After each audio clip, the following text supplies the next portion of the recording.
this famine is one of the great shameful things of our time. And I find it an indictment of us and a pathetic way of living that a piece of plastic 7 inches across with a hole in the middle is the price of someone's life this year.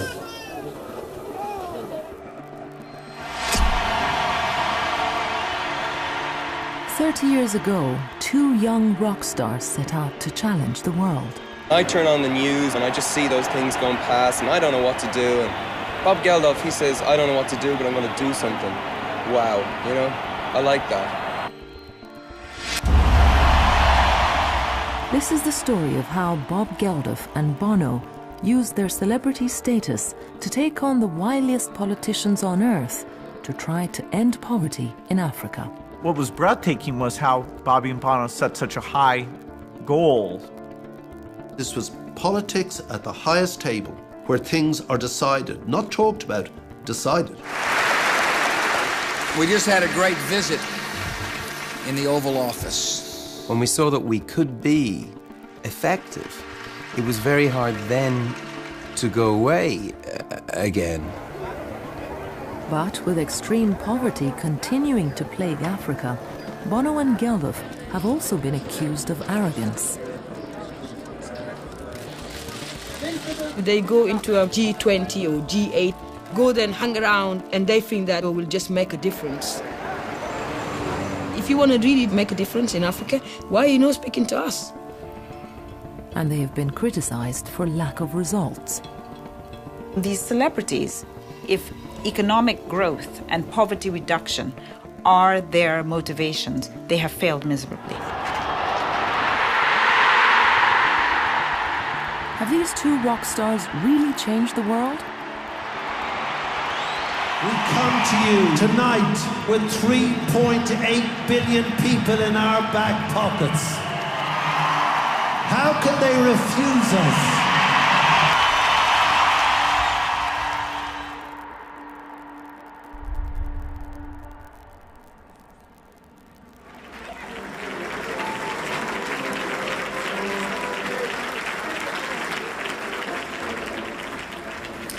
One of the not unimportant advantages of ending world hunger would be that you wouldn't have to listen to me or my friends singing about feeding the world when you're actually doing it. So there's a lot at stake here. Bono and Bob Geldof had been campaigning for decades. They run their own $30 million lobbying organization, and they've been nominated for the Nobel Peace Prize. We've heard so much about your president. Today they are seen by many as established icons of aid, loved by some and loathed by others. How did they achieve this? And how much impact have they really had? The African people, they don't want aid as an ongoing basis. They need it now. And these countries have... When it started, it all seemed so simple. Way back in 1984, when they watched TV reports that shocked the world and changed their own lives forever. Dawn, and as the sun breaks through the piercing chill of night on the plain outside Coram, it lights up a biblical famine, now in the 20th century.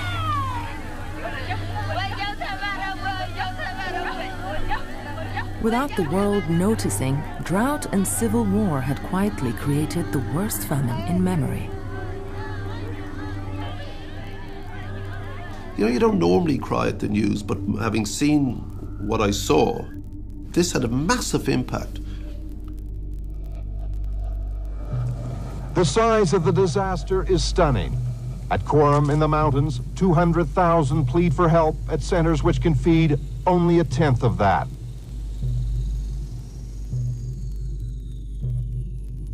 ثم موت يموت العلو لا ينيرو قبر لا ينيرو أوزي بخا قتلها مويتو أوزي لفت آخر يا أبو يانيرا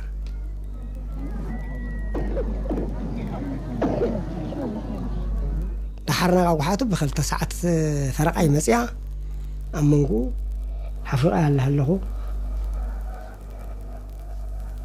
عرفاتني ጉድጓድ ተግኖ ገረብ ለመስል ባደላ ማን ከሐጭን ሐዚና ኖር መጀመርታ ብልሞታትኒ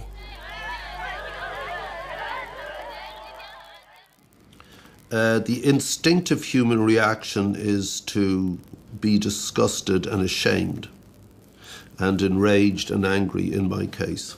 But unlike, say, being a bus conductor or an insurance salesman or a bank manager, I can write tunes.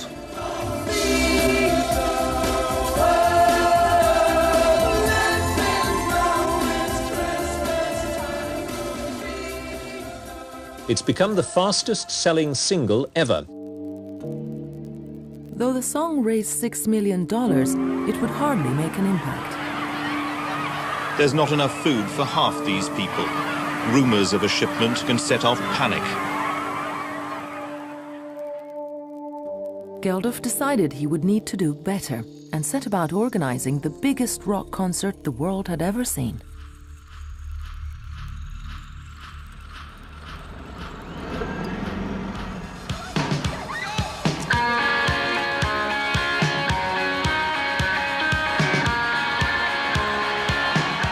Got to get on the phone and take the money out of your pocket. Don't go to the pub tonight, please.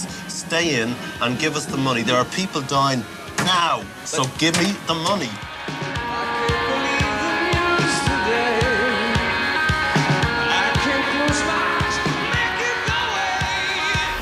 Today's Live Aid worldwide concert has already raised at least £30 million for the starving people of Africa, and the phones are still buzzing.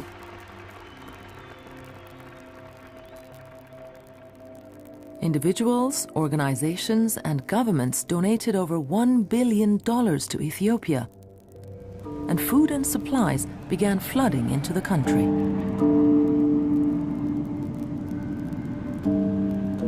Their response was quite incredible. I believe that it saved millions of lives. Almost everybody would have died had that aid not reached that area. But the food given would not solve anything long term. What was to be done now?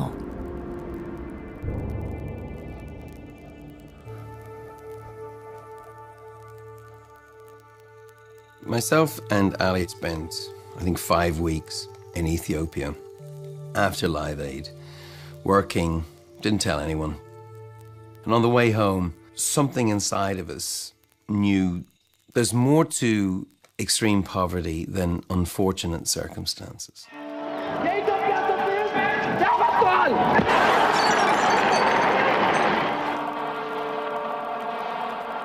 A major reason behind Africa's difficulties was the rich world itself. It was the height of the Cold War, and both East and West were using aid and massive loans as a hidden reward for friendly dictators in Africa. By the 90s, with the Cold War over, the West demanded that repayments begin. The sums were so huge that little money was left for anything else. Still, the rich nations refused to face up to their own responsibility. It was a hugely current debate in the academic and policy world. It wasn't any kind of a debate in the public world. And I thought, you know, is there some way of going to the people who had put together the Live Aid and Band Aid concerts, Bob Geldof, people like Bono, and say to them, look, did you know that the country for which you raise that money every year has to spend more repaying debts than you raised for them? I think what was so important about Jamie Drummond's call to me was that subject, which was a wound not fully closed over from Ethiopia, opened up again. Live Aid and Band Aid had been, like, if you like, the Band Aid solution. And now we're going to the real heart of the matter. We're not just going to raise money through charity concerts, we're going to actually solve this problem. Bono called me about doing the debt campaign. And he said, what do you think we should do? So I said, use your influence, because the cult of celebrity was now a currency. you could spend that currency.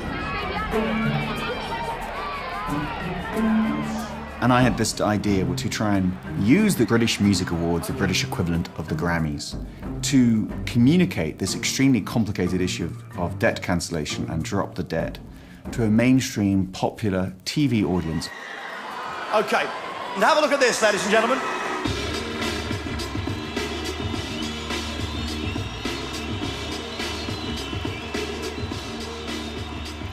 You know, Bono's quite worried, you know, how is he going to talk about debt cancellation to a bunch of teeny boppers and people tuning in to watch their pop star favourites? The banks won't cancel the debts unless the politicians tell the banks to do that. And the politicians won't tell the banks unless we tell them to do that. So that's why I'm here. Are you with me? You know, I was in the audience at the Brits, watching it all unfold. He says, "Are you in?" And part of us are all thinking, no, they're not going to be in. It's going to be a disaster. We have a chance, a once-in-a-millennium chance to change the world. And we have with us tonight somebody who's already changed the world. Muhammad Ali is with us tonight. He's in the building. On your feet!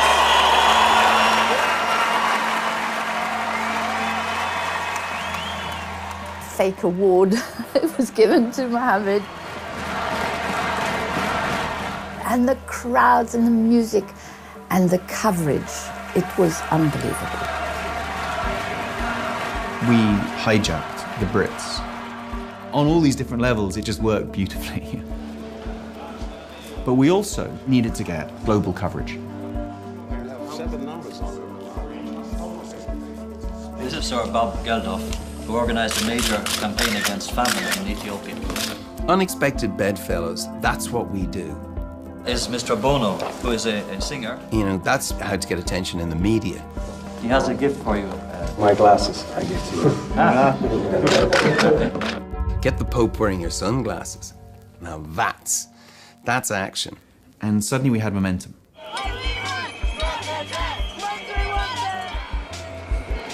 Public disgust at the rich world's demands for repayment from the poor world spilled onto the streets of Cologne this summer at a meeting of the Group of 8 industrial nations. This was the moment the campaigners had been aiming for. All the most powerful leaders in one room.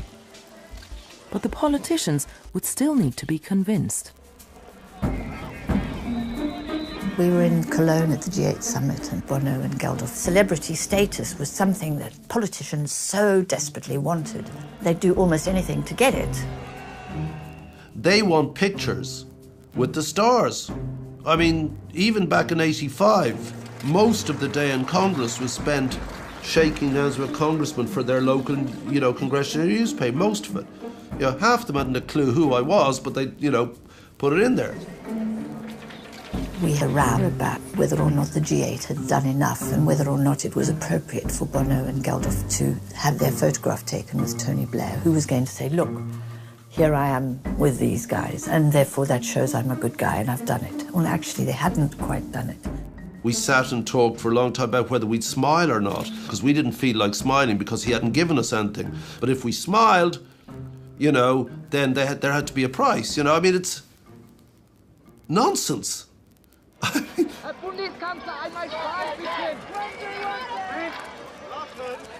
Fame and celebrity helped, and big promises on debt reductions were extracted from every G8 nation, except the most important one. But Bono had special connections. Clinton and Bono's relationship went back to Northern Ireland. For most of the 90s, Bono was very involved in campaigning on Northern Ireland. And Clinton was very involved in peace in Northern Ireland. And they developed a strong relationship through a lot of that work. While Geldof stayed behind to continue working on the European campaign, Bono went to see his old friend. I remember sitting in front of President Clinton, pitching him debt cancellation, and got a lot on his mind. It was in the middle of a terrible time for him. Everything was going pear-shaped. You can't just turn up and ask a president to do something. You have to go at solving their problems for them. So I just said, Mr. President, you're going to be leader of the free world on New Year's Eve, on the night as we turn from one millennium into the other. You must have some amazing speech plan. I mean, you must have some big announcement. I just noticed him looking at me like, just talk to me a little bit about this thing. So there's an announcement, and we're going to cancel these debts. And I think that, I mean, it's a justice issue. I could just see him sort of warming up.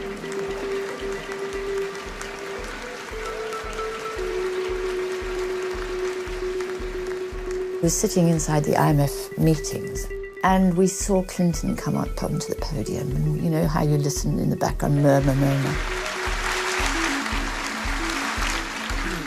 We all must provide our fair share of financing to global debt relief. Today, I am directing my administration to make it possible to forgive 100% of the debt these countries owe to the United States.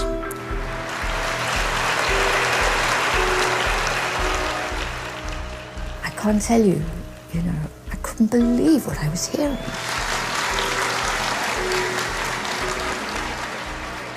Bono came to Washington and met with Bill Clinton and said, we really need to cancel these debts. And Bill Clinton said, great, let's do it. And Bono thought, great, my work is done. What he didn't realize at that time is, of course, there were 535 other people that he had to convince, in this case, the US Congress.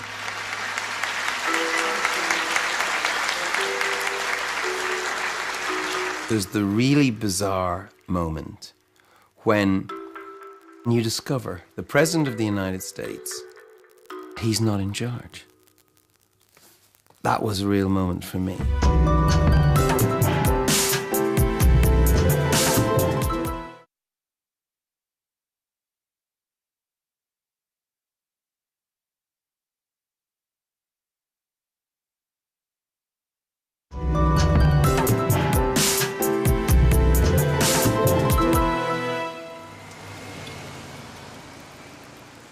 It was plain that we needed to persuade America to lead on this issue.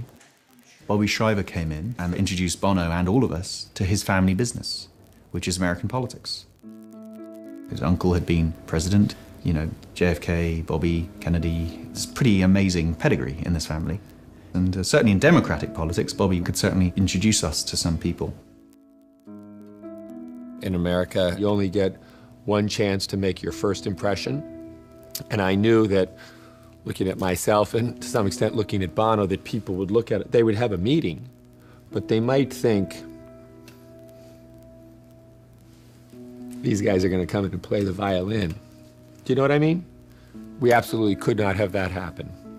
We had to come in and have the people think, oh my God,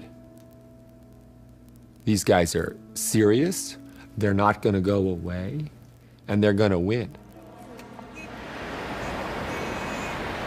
I knew almost immediately that I was out of my depth. This was economics, and I'm a singer in a rock and roll band, so I had to go to school.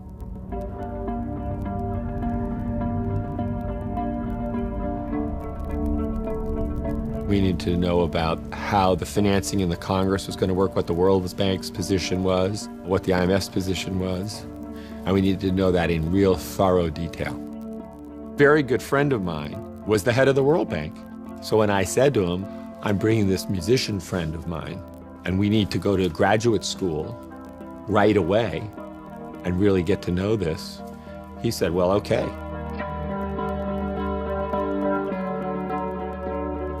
People in Washington, D.C., I think they liked the data-based and evidence-based approach, but we didn't have the fiscally conservative Republicans on side.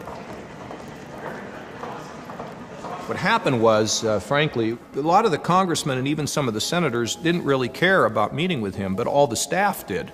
And there'd be all these staff people standing out in the hallway, and, you know, a lot of them were like, you've got to meet with them. He could get into any office in the Senate, because the assistants out there would say, that's Bono, I need his autograph, we're going to get him in. Okay. For the press? Yeah, bring him in. Bono flew from Ireland to be here. He has been without question, the most dedicated and driving force behind this whole initiative from day one. After intense lobbying, the US Congress agreed to a compromise to cancel half of Africa's debt. This led to the rest of the rich world doing the same. We were ecstatic. But for good luck, or maybe the grace of God, this thing came through. Tonight in London's Trafalgar Square, a celebration. No longer is the fourth richest country in the planet a nation of spivs, debt collectors, bailiffs, and repo men.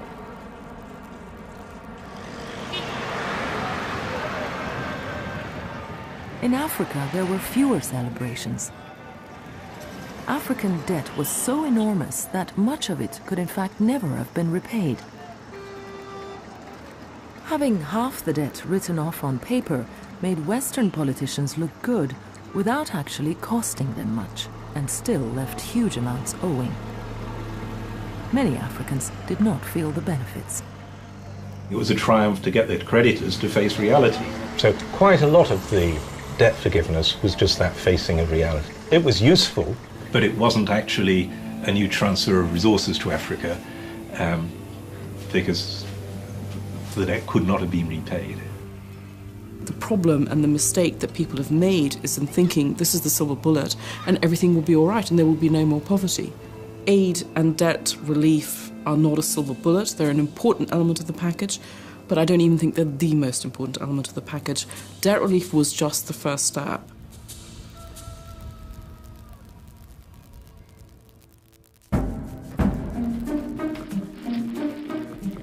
Undaunted by the complexities of reducing poverty, Bono and Geldof decided to continue on their quest. When we saw that we could be effective, it was very hard then to go away again and back to a normal life, back to your civilian life, which I really wanted to do and which my band really wanted me to do. This time, to make a bigger dent on poverty, Bono and his group would plan a stronger attack. They began to plot their master plan for Africa. They would not only fight to have all remaining debt abolished, but would also fight disease, increase aid, and achieve fair trade agreements with Africa. They decided to set themselves up as lobbyists in Washington, D.C. But to do this, they would need lots of money. I got a phone call, and it was Bobby Shriver, and he was yelling into the phone about, we're doing something, you and Bill Gates should really be involved, and we need $1 million. I thought he was a little crazy. He said to me a few times, Bono would like to meet you. And I thought, well, hey, I'm serious about poverty and the numbers and what has impact, and he's a musician, that's not going to be a high priority for me. I arranged a meeting for them in Bill's suite at the Waldorf Astoria in New York, and I was terrified that this meeting was not going to go well. Even though he had this utterly different background, I was amazed that he understood about government aid and understood this debt relief and what had been going on with that very well. So I went back to Melinda and I said, hey, Bono's amazing. I was blown away. So were philanthropists George Soros and Ed Scott, who each chipped in another $1 million. You have to start with the belief that a big thing can happen. And everyone in that group came from that kind of a tradition. In the name of Africa's poor, a lobbying agency was founded called DATA. The goal was to take on the most powerful politicians in the United States. Now you had a major professional lobby organization in Washington. That's so wild, an idea that a bunch of people funded by multi-millionaires are using all that massive brain power to focus on the poor and the anomaly of poverty.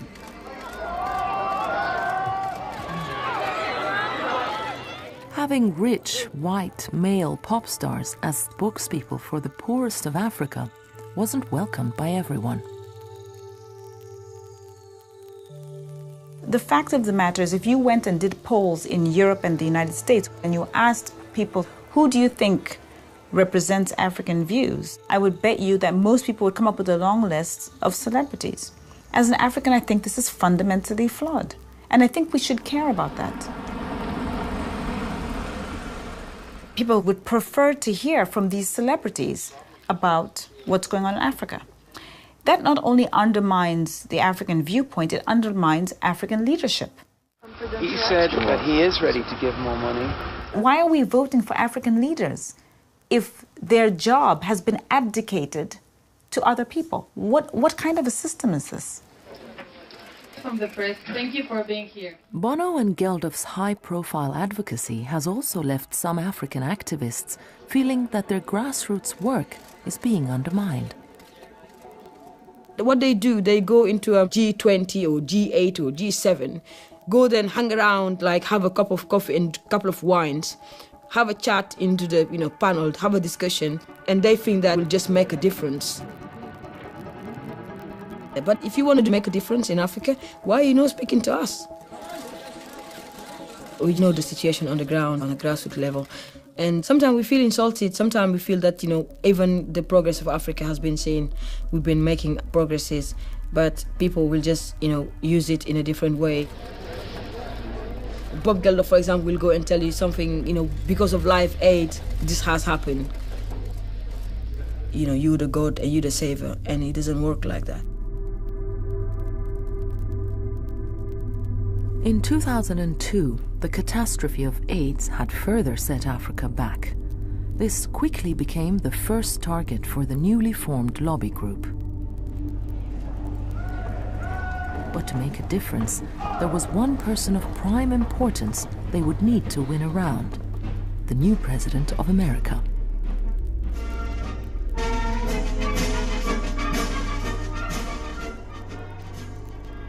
When Bush transition was happening, there were no life-saving drugs in Africa. It was condoms, basically. It was a condom strategy, and it was small scale.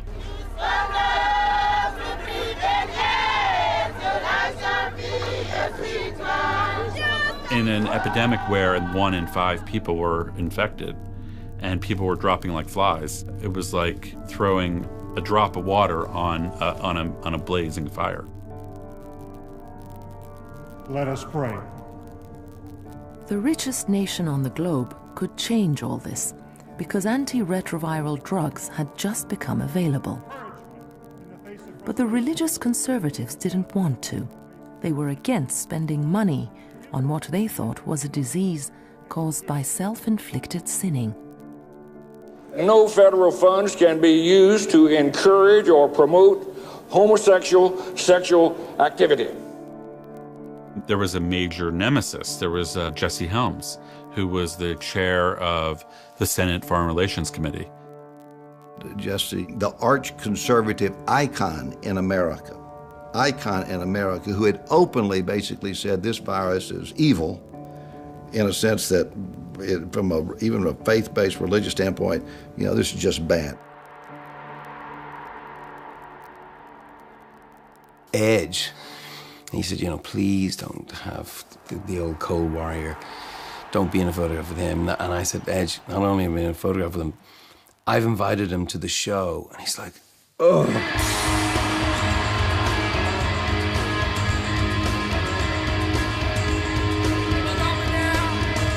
We constantly talked about the carrot and the stick. If a right-wing Republican congressperson who had always said, foreign aid was throwing money down a rat hole, that we would find a way to co-opt that person, bring them into our world, and then show them that there were benefits to being in that world.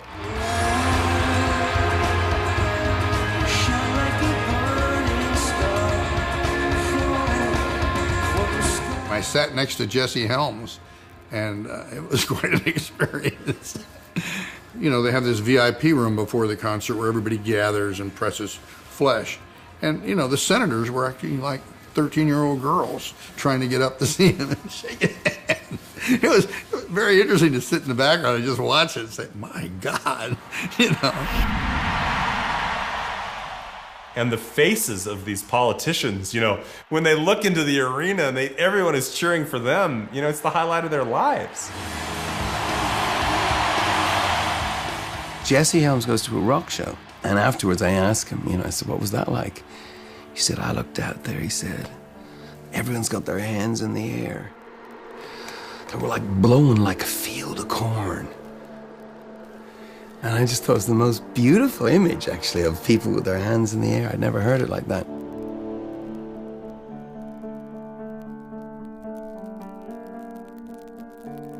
Having the ear of the religious right, Bono and Shriver now went to work reframing the AIDS debate. We knew that certain people in the Congress did not like the men having sex with men issue. But they liked the idea that a woman breastfeeding her baby could take a pill that would prevent the baby from getting AIDS from the milk or from the childbirth. Jesse listened, and with that, over time, his feeling, especially on the mother-to-child transmission built around orphans, was totally transformed. I just want to say something about Senator Helms. He said he was ashamed of how he had thought about AIDS in the wider world. Jesse is a real leader of the subject. He's the leader. No. He's the leader. It was Jesse Helms who helped introduce Bono and Bobby to President Bush. Bono is a person of faith. George W. Bush is a person of faith. So he did a very smart thing. He brought with him an Irish Bible as a gift for the president. And they spent the first 5 or 10 minutes of their personal relationship talking about the meaning of faith in their lives. And they talked about how the scriptures talk about the care for the poor almost more than any other topic in the Bible, which really, I think, struck a chord with the president.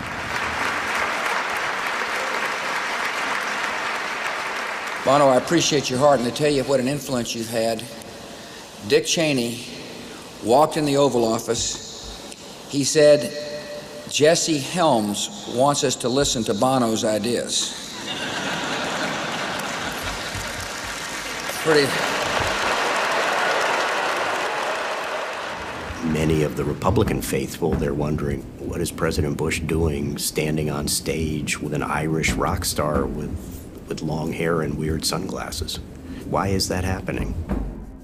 Honestly, the night before that interaction, you know, we were in a hotel suite and Condi Rice was pushing to get Bono to show up at that event. Here's what I know about him. First, he's a good musician. Secondly, he is willing to use his position in a responsible way. After 9/11, the Bush administration, especially Condoleezza Rice, wanted to prove that the administration's response to the problem of terrorism was not simply military, and that meant the use of aid. Okay, how do we do that? Well, here comes Bono, who's just created data, and he says, in effect, I am willing to shed some of my liberal credibility, my liberal rock star credibility, on you. We just had a meeting with the President of the United States about the emergency of AIDS. It is the crumbs off our table that we offer these countries. And it is not good enough. The President of the United States doesn't think it's good enough. And I believe... We were exploiting the compassionate conservatism that Bush needed us for. They needed us, we needed them. We were both in the right space at the right time. But politics wasn't the sole reason Bush was playing along. He himself wanted to do something big about the AIDS epidemic in Africa. President Bush hadn't traveled very much to the country, never been to Africa before. So he would very quietly send people to Africa and say, is this real? I mean, is it really 23 million people have died and nobody's leading on it? And they came back and said yes.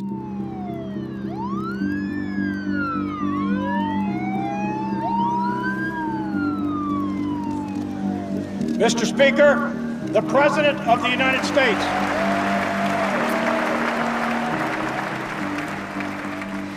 Today, on the continent of Africa, nearly 30 million people have the AIDS virus. Yet across that continent, only 50,000 AIDS victims, only 50,000, are receiving the medicine they need. I ask the Congress to commit $15 billion over the next 5 years to turn the tide against AIDS in the most afflicted nations of Africa and the Caribbean.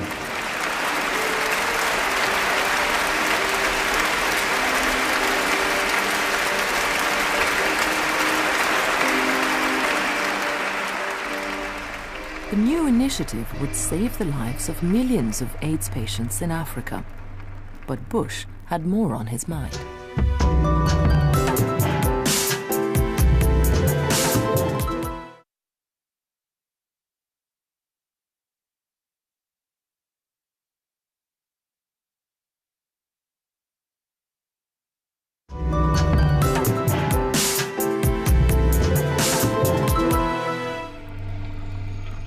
If you look at the speech, the 5 or 6 paragraphs on an emergency plan on AIDS immediately precede, we're going to war with Iraq. We will bring to the Iraqi people food and medicines and supplies and freedom.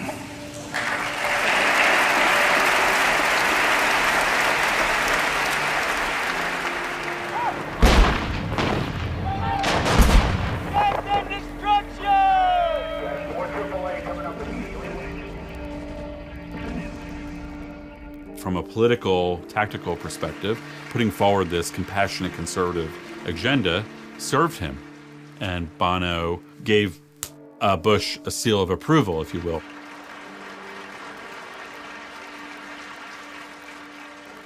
Even though people said, you know, George Bush is using you, I beg to differ. I think we used him. And I think he wanted to be used, it turned out, in that way. And I think we found that a piece of him that wanted to show the world what he was for as well as what he was against.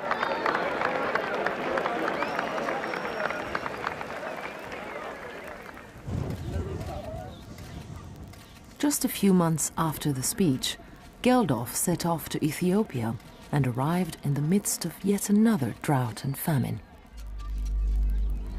Today, 12 million Ethiopians cannot feed themselves. Children reduced to scavenging. When Geldof came home, he found that NGOs around the globe had started to plan a new campaign. What they hoped would be the campaign of the decade. Britain would soon be hosting the 8 richest nations, the G8, in 2005.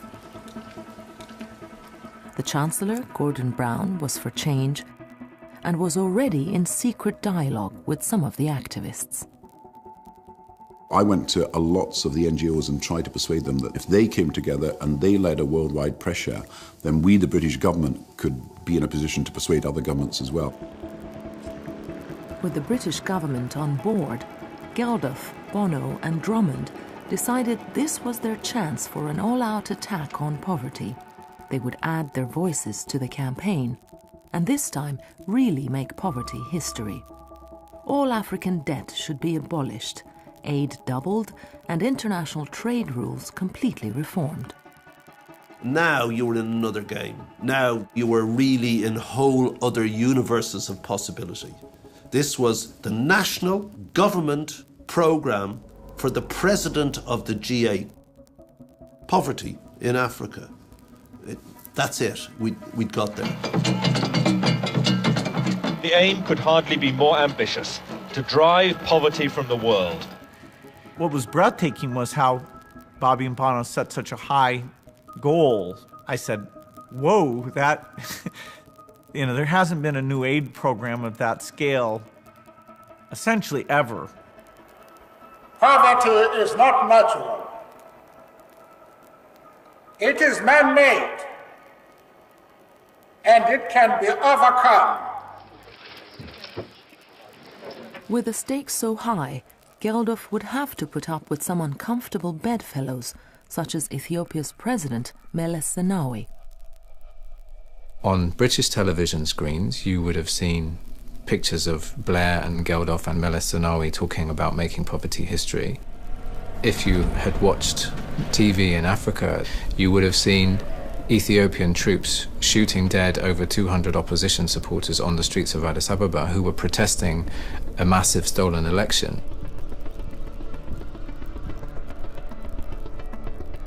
It was not election rigging, it was total robbery. They should come out and say, no, what you are doing is wrong.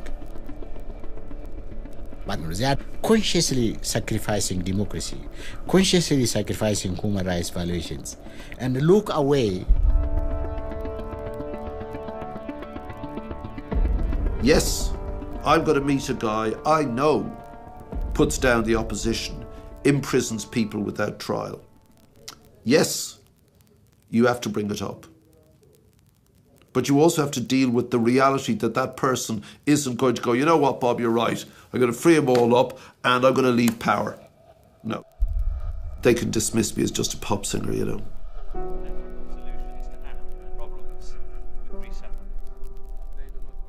Bob Geldof alone cannot bring about changes, but he has great influence on governments that give aid. If authoritarian regimes still remain in power, well, poverty cannot be made history.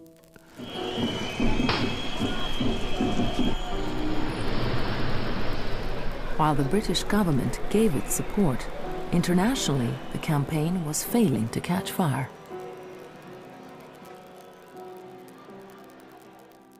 No matter what they say, Make Poverty History wasn't working. So we went to Blair and literally looked at me like this. He said, I'll do the politics, but you do the public. And if you can't do the public, the politics won't happen. That was exactly what he said. I don't know how it happened, but Bob turned up one day with his mobile phone at my office. And I thought, well, I wonder if I can be part of the emotional, artistic, creative side of it. So we had to just come up with stuff that would affect and emotionally challenge people. A child dies completely unnecessarily as a result of extreme poverty every 3 seconds. And then finally, very late, Bob thought of the Live 8 idea. 20 years ago, he launched Live Aid. Today, Bob Geldof unveiled the follow-up, Live 8, a series of concerts around the world in July to coincide with the G8 meeting in Gleneagles of the world's richest nations. It is the greatest collection of stars there has ever been, and it will never, ever, this will never, ever happen again.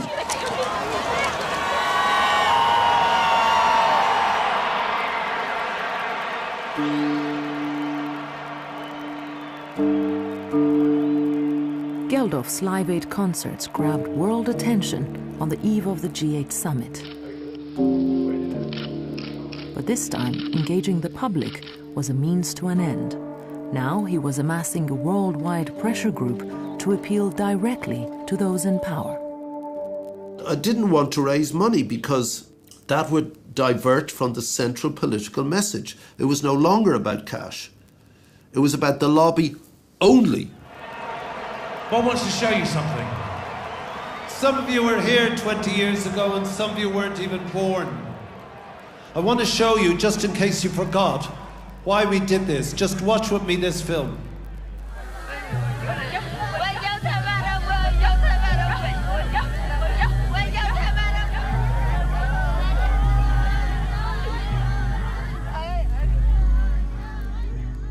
Before the concerts, Geldof had found out that the girl who almost died in front of the world media in 1984 had survived thanks to international aid.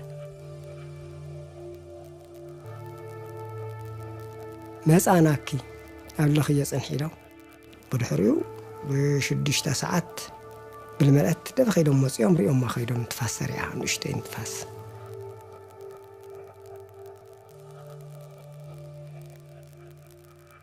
When Geldof finally met Burhan, he saw an opportunity. Geldof immediately realised what a wonderful media event it was. I mean, it sort of validated everything he had been banging on about for 2 decades. She had 10 minutes to live 20 years ago. And because we did a concert in this city and in Philadelphia, she's here tonight, this little girl. Birhan. Birhan comes on, looking like a princess, and everyone just suddenly realised why they were there. لمجمرة جزي عند الأكل سوري أفلتي أهم مرخون وزي أفلتي.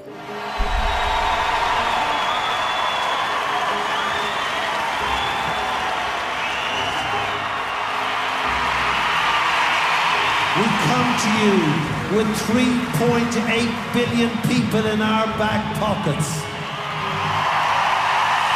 How, tell me, how can these 8 men refuse us now? How can they refuse us?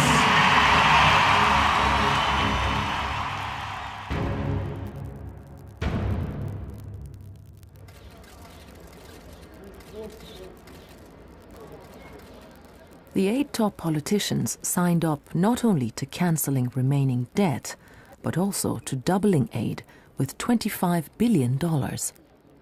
So was this a success? On aid, 10 out of 10. On debt, 8 out of 10. Today is a great day. However, the politicians almost halved their promises on aid and left really important issues like trade untouched. Had they managed to get away without quite footing the bill? If all you've managed to do is to get a little bit more money out of the G8, you know actually that you haven't got to the root of the problem. The difference has to be made through changing the rules and completely restructuring the global economy. These celebrities, if economic growth and poverty reduction are their motivations, they have failed miserably. There's far too much hubris going around, oh, you know, we think we can do this, we want to change the world. Let's have a bit more humility about what we can achieve. It annoyed people because it looked so simplistic. That was just the pop song. That was just the t-shirt. That was the hook line. You can't write off a movement that has changed the world because of its slogan. It was the biggest breakthrough in one summit ever on poverty. Millions more children now live who would have died. 40 million more children go to school. The breakthroughs on malaria, on HIV and AIDS have been to do with this big campaigns that millions of people have taken part in. It was a big step forward, even if it wasn't everything. Has that aid led to a larger number of people having access to education and health and clean water and roads and housing and food when they need it? It almost certainly has. So it hasn't made poverty history, but it's made a hell of a lot of people's lives a lot better as a consequence of what they did.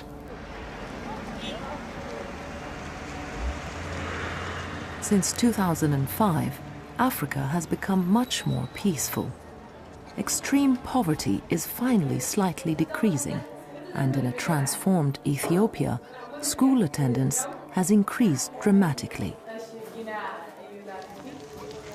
Birhan Waldu, now a mother herself, is a director of a charity that helps build new schools. بتمرت تخوين لا تمرتي يصفح تمرت لي ولن بوتاتات معات بوتاتات اللوا تلون زي عدي كأيري خليو.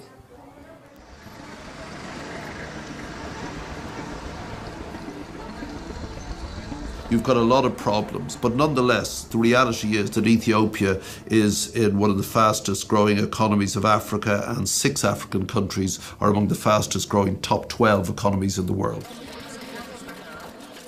How much of all this is due to the efforts of Bono and Geldof is harder to say. Even today, it's difficult to ascertain the true economic impact of aid. I'm pretty uncomfortable with attributing too much of Africa's success to what we've done. and certainly too much of Africa's success to money that we've given. We are side players. We're not the drivers. They are the drivers, and they're going to do it themselves. And what we have to do is find ways of being good partners. The targets for lobbying are also changing. They aren't always about matters of life and death now. Instead, there are issues such as more openness in trade deals and how to make agriculture in Africa more effective. Sir Bob Geldof, musician, chair of Band Aid. After nearly 30 years of campaigning, the role that Bono and Geldof have to play in Africa's future is under more scrutiny than ever. What is this? Is like a 10-second thing or a 20-second thing? Like a 30, 40-second thing. For the time being, it is still the case that when you're trying to develop a constituency in North America or Europe to help fight poverty in Africa, you're going to often still have to resort to working with famous friends. It's a travesty that that is the world we live in, but it is the world we live in. Set in Glen Eagles in 2005. Bob Geldof, he has done his best in assisting the poor. So I am grateful to him. But eventually, the third world countries and the public have to stand on their own. And I think they are on the track to stand on their own. Africa has changed a lot. And they are very mature now, people, and they know what they want. Bono's lobbying organization, Data, now renamed One, does have African advisors, and offices have been set up in Nigeria and South Africa. Like PEPFAR was temporary, it was going to transition, they were going to take it over, like from scratch. So now we have a situation where African activists are harassing their own governments. So that's exciting to me because that's nothing to do with us. And I hope soon that, you know, a rock and roller in his 50s will just be told to fuck off, and with pleasure, you know, because this stuff is just happening anyway. That would be a thrill.